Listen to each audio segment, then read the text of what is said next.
Hello, कैसे प्यारे बच्चों आप सभी। मैं मंजू पांडे आप सभी का अपने YouTube चैनल ज्ञान वाटिका में स्वागत करती हूँ।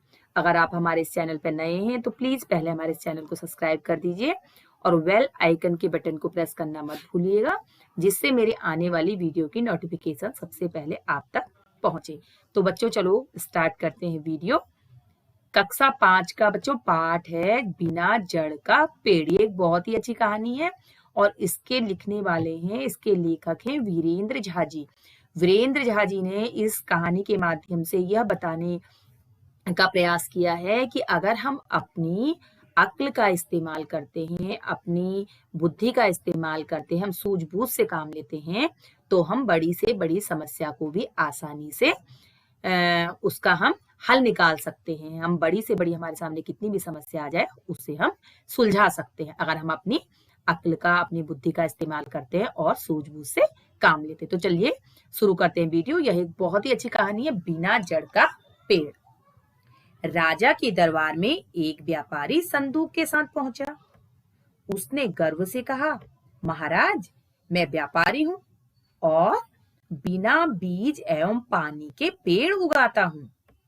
आपके लिए मैं एक अद्भुत उपहार लाया हूं, लेकिन आपके दरबार में एक से एक ज्ञानी ध्यानी है। इससे पहले मुझे कोई यह बताए कि इस संदूक में क्या है।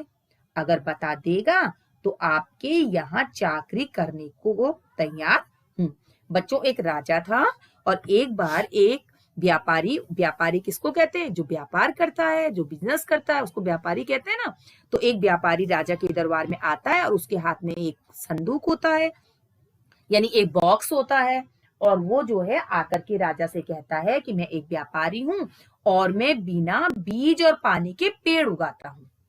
किसके? बिना बीज और पानी के। आपके लिए मैं एक अद्भुत उपहार लेकर के आया हूं। आपका जो ये दरबार है, इसमें कई ज्ञानी आपके सभासद हैं, आपके मंत्री हैं, वो बहुत ज्ञानी हैं, बहुत ज्ञान रखते हैं, बहुत बुद्धिमान हैं। अगर वो कोई बिना देखे, मैं इसको खोलूंगा नहीं, मेरे हाथ में है, वो बिना देखे ये बता दे कि इसके अंदर मैं क्या लाया हूं, इसके अंदर क्या है, तो मैं आपके यहाँ चाकरी, कहते हैं नौकरी को, यानी मैं आपका नौकर बन जाऊंगा। यानी आप जो भी कहेंगे मैं आपके हुक्म का पालन करूंगा। सभासद पंडितों, पुरोहितों और ज्योतिषाचार्यों की ओर देखने लगे, लेकिन उन लोगों ने सिर झुका लिया। सभा में गोनू झा भी उपस्थित थे। उन्हें उसकी चुनौती स्वीकार करना आवश्यक लगा, अन्यथा दरबार की जगहसाई होती। गोनू झा ने विश्वासपूर्वक कहा, मैं बता सकता हूं कि संदूक में क्या है, लेकिन इसके लिए मुझे रात भर का समय चाहिए और व्यापारी को संदूक के साथ मेरे यहाँ ठहरना होगा। संदूक बदला ना जाए, इसकी निगरानी के लिए हम रात भर जगे रहेंगे और व्यापारी चाहे तो पहरेदार भी रखवा सकते हैं। तो बच्चों, जो राजसभा में जो वहां के सभासद थे, यानी जो मंत्री वगैरह थे, वो सब पंडित, हर राजसभा में सभासदों के साथ, मंत्रियों के साथ जो है पंडित और पुरोहित और ज्योतिषाचार्य भी होते हैं, जो राजा को समय समय पर भविष्यवाणियां करके बताते रहते हैं। तो सब लोग उनकी ओर देखने लगे। तो उनकी भी कुछ समझ में नहीं आया कि कोई व्यक्ति बिना बीज और पानी के पेड़ कैसे उगा सकता है, और इस जो व्यापारी संदूक लेकर के आया था, उस संदूक के अंदर क्या है। तो उन्होंने जो है अपना सिर झुका लिया। तो उसी सभा में एक गोनू झा नाम के, राजा की सभा में एक सभासद थे और वो जो है बहुत ही बुद्धिमान थे। तो उन्हें लगा कि अगर हम इस चुनौती को स्वीकार नहीं करेंगे तो हमारी पूरी जो है सब जगह हमारी हंसाई होगी कि देखो, राजा के दरबार में तो किसी के कोई भी बुद्धिमान नहीं है, वो एक छोटा सा भी सवाल का जवाब नहीं बता सके कि संदूक के अंदर क्या है। तो उन्होंने जो है व्यापारी की चुनौती को स्वीकार कर लिया और उन्होंने कहा कि मैं बता सकता हूं कि इसके अंदर क्या है। लेकिन बुद्धिमान तो थे ही, तो उन्होंने कहा कि लेकिन व्यापारी को जो है, मुझे एक दिन का वक्त चाहिए और व्यापारी को मेरे साथ मेरे घर पे रहना पड़ेगा, और अगर वो चाहें तो अपनी जो ये इनका संदूक है जिसमें ये पूछ रहे हैं कि इसके अंदर क्या है, तो उसकी हम पूरी रात भर निगरानी करेंगे या देखेंगे कोई उसको चोरी ना कर ले या कोई उसे बदल ना दे। ठीक है, तो अगर व्यापारी चाहें तो उसके लिए हम पहरेदारी का भी व्यवस्था कर देंगे, यानी कोई पहरेदार भी उसकी देखभाल करता रहेगा। सभी मान गए और व्यापारी गोनू झा के यहाँ चला गया। रात भर दोनों संदूक की रखवाली करते रहे। रात काटनी थी, इसलिए किस्सा कहानी भी चलती रही। बातचीत के क्रम में व्यापारी ने कहा, मैं बिना बीज पानी के पेड़ उगा सकता हूँ। गोनू झा ने कहा, भाई कुछ दिन पूर्व मुझे एक व्यापारी मिला था, उसने भी यही कहा था कि बिना बीज पानी के पेड़ उगाता हूँ। पेड़ों में भांति भांति के फूल खिलते हैं, वह भी रात में। क्या आप भी रात में पेड़ उगाकर भांति भांति के फूल खिला सकते हैं? उसने अहंकार से कहा, क्यों नहीं, मेरे पेड़ रात में ही अच्छे लगते हैं और उनके रंग बिरंगे फूल देखते ही बनते हैं। अब बच्चों, जब गोनू झा बुद्धिमान तो थे ही, वो व्यापारी को अपने घर ले गए और उस जो संदूक था उसकी रखवाली दोनों व्यापारी भी और गोनू झा भी उसकी देखभाल करते रहे। अब रात तो काटनी थी। अब जब हम लोग किसी का इंतजार करते हैं या कहीं बैठे होते हैं दो जने या उससे ज्यादा, तो आपस में बातचीत तो होती है। तो उन्होंने जो है वो दोनों आपस में गोनू झा और व्यापारी बातचीत करते रहे, कभी कोई किस्सा सुनाता, कभी कोई कहानी। तो इसी कहानी के क्रम में जो है व्यापारी ने कहा, गोनू झा को बताया कि मैं बिना बीज और पानी के पेड़ उगा सकता हूँ। तो गोनू झा ने कहा कि भाई कुछ दिनों पहले मुझे भी एक व्यापारी मिला था और वो ये कह रहा था कि मैं जो है बिना आपकी ही तरह वो कह रहा था कि मैं भी बिना बीज और पानी के पेड़ उगा सकता हूँ और उसमें तरह तरह के फूल खिलते हैं और वह भी रात में। क्या तुम भी इसी तरीके के पेड़ उगाते हो जिसमें तरह तरह के फूल खिलते हैं? तो व्यापारी जो था उसने एकदम अहंकार यानी अभिमान के साथ कहा, क्यों नहीं, मैं जो ये पेड़ उगाता हूँ और इनमें वो रात को ही अच्छे लगते हैं और उसमें तरह तरह के जो है रंग बिरंगे फूल भी बनते हैं। फूल देखते ही बनते हैं, यानी जो मैं पेड़ उगाता हूँ उसमें तरह तरह के रंग बिरंगे फूल खिलते हैं और वो देखने में बहुत सुंदर होते हैं। यह सुनते ही गोनू झा की आंखों में चमक आ गई और वे निश्चिंत हो गए। दूसरे दिन दोनों दरबार में उपस्थित हुए। गोनू झा ने जेब से कुछ आतिशबाजी निकालकर छोड़ी। अब बच्चों, जैसे ही गोनू झा ने व्यापारी की बात सुनी तो फिर निश्चिंत हो गए, क्योंकि उनको उनके प्रश्न का उत्तर मिल चुका था। वो समझदार थे। कहते हैं ना, समझदार को इशारा काफी। समझदार व्यक्ति को कोई बात ढंग से समझाने की आवश्यकता नहीं होती, एक छोटा सा इशारे से ही वो सब कुछ समझ जाता है। तो गोनू झा जो है अगले दिन वो दोनों के दोनों जो है दरबार में उपस्थित हुए और गोनू झा अपने साथ जो है अपनी जेब में कुछ आतिशबाजी, कहते हैं बच्चों पटाखे वगैरह को, उनको ले गए और उन्होंने जो है दरबार में आतिशबाजी छोड़ी, यानी उन्होंने शुरू कर दिए। सभासद झुंझला गए। महाराज की भी आंखें लाल पीली हो गई और कहा, गोनू झा, यह क्या बेवक्त की सहनाई बजा दी? सभा का सामान्य शिष्टाचार भी भूल गए? गोनू झा ने वातावरण को सहज करते हुए कहा, महाराज, सर्वप्रथम धृष्टता के लिए क्षमा चाहता हूँ, लेकिन यह मेरी मजबूरी थी। इसी में व्यापारी भाई के रहस्यमय प्रश्न का उत्तर छुपा है। इसमें ही बिना जड़ के भांति भांति के रंगों में फूल खिलते हैं। तो जब गोनू झा ने राजसभा में आतिशबाजी छोड़नी शुरू करी, यानी पटाखे छोड़ने शुरू करे, तो सभासद तो झुंझलाई गए, यानी उनको भी गुस्सा आया, वो खिन्न हो गए। और महाराज जो थे उनकी भी आंखें लाल पीली होना का मतलब होता है यानी क्रोध आना, गुस्सा आना। तो महाराज को भी गुस्सा आ गया कि ये जो है गोनू झा क्या कर रहे हैं, राजसभा के बीच में आतिशबाजी कर रहे हैं। तो महाराज ने कहा कि ये क्या है गोनू झा, आप जो है बेवक्त की सहनाई बजा रहे हैं। बेवक्त की सहनाई बजाना यानी जिस चीज की आवश्यकता न हो वो काम करना, है ना। तो उनसे कहा कि आप सभा का जो सामान्य शिष्टाचार है आप ये भी भूल गए हैं कि किस तरीके से राजसभा में व्यवहार करना चाहिए, हमें कैसे व्यवहार करना चाहिए, आप वो भी भूल गए हैं।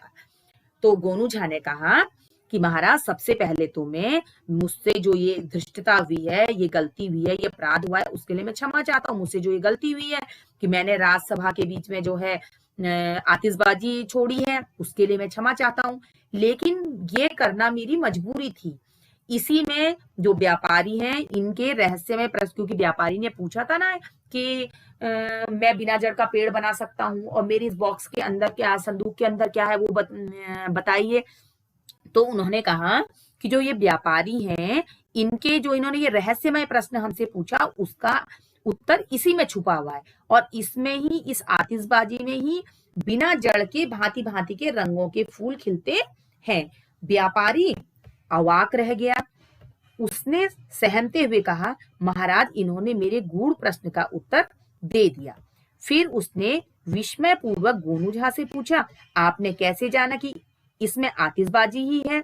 गोनू झा ने सहजता से कहा, व्यापारी, जब आपने यह कहा कि बिना बीज पानी के पेड़ उगते हैं और उसमें भांति भांति के फूल खिलते हैं, तब तक तो मुझे संदेह रहा, परंतु मेरे पूछने पर यह कहा कि रात ही में आपकी यह फसल अच्छी लगती है, तब जरा सी संशय नहीं रहा कि इसमें आतिशबाजी छोड़कर कुछ अन्य सामान नहीं होगा। तो जब गोनू झा बताते हैं राजसभा में कि इसमें व्यापारी के प्रश्न का उत्तर है, तो सभी लोग जो है हक्के बक्के रह जाते हैं। वो सोचते हैं कि ये कैसे हो सकता है। तो व्यापारी भी जो है आश्चर्यचकित, अवाक रहना यानी आश्चर्यचकित रहना, व्यापारी भी आश्चर्यचकित होता है और वो सहमते हुए यानी थोड़ा झिझकते हुए महाराज से कहता है कि महाराज, इन्होंने मेरा गूढ़ यानी जो मेरा कठिन प्रश्न था उसका इन्होंने उत्तर दे दिया है। और वो बताता है कि मेरे प्रश्न का उत्तर यही है। और फिर वो आश्चर्य पूर्वक गोनू झा से पूछता है कि आपने कैसे जाना कि मेरे इस संदूक में आतिशबाजी है? तो गोनू झा बड़ी सरलता से कहते हैं कि जब मैंने आपसे पूछा और आपने कहा कि बिना बीज पानी के पेड़ उगते हैं और उनमें भांति भांति के फूल खिलते हैं, तब तक तो मुझे थोड़ा संदेह था। मुझे लगा कि भाई पता नहीं कैसी है, क्या ऐसी चीज है इस संदूक में जिसमें बिना पानी और बीज के जो है पेड़ उगता है और उसमें तरह तरह के फूल खिलते हैं। लेकिन जब मैंने आपसे पूछा, मेरे पूछने पर जब आपने बताया कि रात ही में यह फसल अच्छी लगती है, तब मुझे जरा भी संशय नहीं रहा कि इसमें आतिशबाजी के सिवा और कोई भी सामान नहीं होगा, क्योंकि व्यापारी ने बताया था कि मेरी जो ये फसल है यानी मैं जो ये बिना बीज और पानी का पेड़ उगाता हूँ और इसमें तरह तरह के फूल लगते हैं, वो रात में बहुत अच्छे लगते हैं, वो रात में ही अच्छी लगती है। तो मेरा संशय यानी मुझे जो संदेह था वो समाप्त हो गया कि इसमें अवश्य ही आतिशबाजी का है। बच्चों, आपने देखा होगा जब हम पटाखे वगैरह छोड़ते हैं या आतिशबाजी करते हैं तो रात के अंधेरे में वो ज्यादा अच्छे लगते हैं। जब आपने देखो अनार आप छोड़ते हैं या और आप पटाखे छोड़ते हैं, आतिशबाजी छोड़ते हैं, तो आसमान में जाके आपने देखा ना कितने रंग बिरंगे वो ऊपर जाकर के आसमान में फूलों की तरह ऐसे लगता है जैसे रंग बिरंगे फूल हैं, है ना? तो गोनू झा समझ गए, बुद्धिमान तो थे ही वो, तो समझ गए कि अवश्य ही इसमें आतिशबाजी है। और आपने देखा होगा आतिशबाजी दिन के समय में नहीं, रात के समय में ज्यादा अच्छी लगती है, क्योंकि व्यापारी ने कहा था कि वो फसल मेरी रात में ज्यादा अच्छी लगती है। तो गोनू झा समझ गए कि रात में तो आतिशबाजी ही अच्छी लगती है। और आसमान में जब हम आतिशबाजी छोड़ते हैं तो उसमें तरह तरह की सुंदर सुंदर ऐसे लगता है जैसे फूल हो खिले हुए। व्यापारी मायूस हो गया। राजा ने कहा, व्यापारी, आपको दुखी होने की जरूरत नहीं है। आप यहाँ रहने के लिए स्वतंत्र हैं, पर अपना कमाल रात में दिखाकर लोगों का मनोरंजन कीजिएगा। अगर प्रदर्शन प्रशंसनीय रहा तो पुरस्कार भी पाइएगा, पर अभी पुरस्कार के हकदार गोनू झा ही हैं। जब व्यापारी के जब प्रश्न का उत्तर मिल गया तो थोड़ा मायूस भी हो गया। तो राजा ने कहा कि आप व्यापारी से कहा कि आप दुखी मत होइए, आप हमारे यहाँ रहने के लिए स्वतंत्र हैं, आपके ऊपर किसी भी तरह की कोई पाबंदी नहीं है। आप अपना कमाल रात में, हमारी जो ये प्रजा है, हमारे लोग हैं, हमारे राज्य के लोगों को आप अपना रात में कमाल दिखाइए और उनका मनोरंजन कीजिए। अगर आप जो ये प्रदर्शन दिखाएंगे, आतिशबाजी का जो आप ये प्रदर्शन करेंगे, अगर ये हमारी प्रजा को और हमें अच्छा लगा, वो प्रशंसा के योग्य हुआ, तो हम आपको पुरस्कार अवश्य देंगे। पर अभी पुरस्कार के जो हकदार हैं, जिनको पुरस्कार मिलना चाहिए, वो है गोनू झा, क्योंकि गोनू झा ने ही जो है व्यापारी के प्रश्न का उत्तर दिया और अपने जितने भी उनके सभा थी उसकी लाज रख ली। नहीं तो व्यापारी कहते कि देखो, राजा के दरबार में कोई भी ऐसा नहीं था कि जो मेरी प्रश्न का उत्तर दे पाता। तो उन्होंने अपने राज्य